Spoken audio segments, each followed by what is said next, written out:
Most days as a Maine Anjou breeder are pleasant, doing what I love with taking care of my show heifers, tagging and caring for newborn calves, checking fences in the pasture and on stocks, feeding, watching for signs of illness or distress, filling water tanks, keeping records, heat checking, vaccination, and more.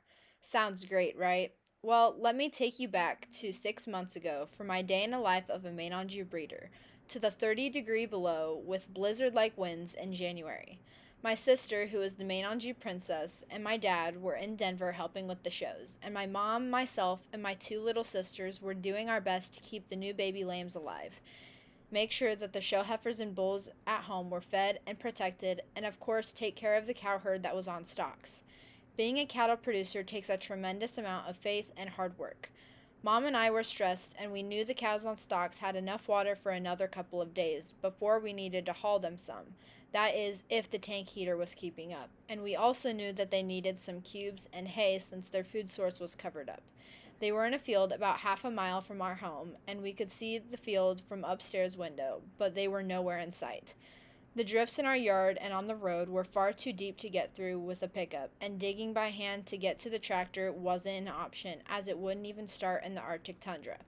Our neighbor brought his tractor and drove through the field to get to our house, picked me up and the hay bales and cubes, and went through the fields to go find the cows, but they were nowhere to be found. We looked, and then finally had to give up so Jared could go check the cows that were calving at his house. We prayed that they would be okay until we could reach them in a few hours. We were worried that they were stuck under a drift in the draw between the stock fields. We came inside to warm up a bit, and all of a sudden I looked out the kitchen window and saw our cows.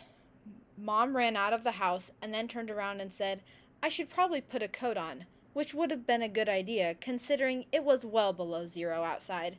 The cows patiently waited as we dug a path through the 5 feet tall and 8 feet long drifts so that they could enter the pen, one at a time. There were bales in the feeders, and the water tank was full and thawed.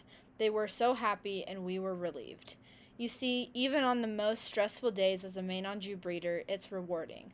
The cows were home and happy, and when the cows are happy, I'm happy.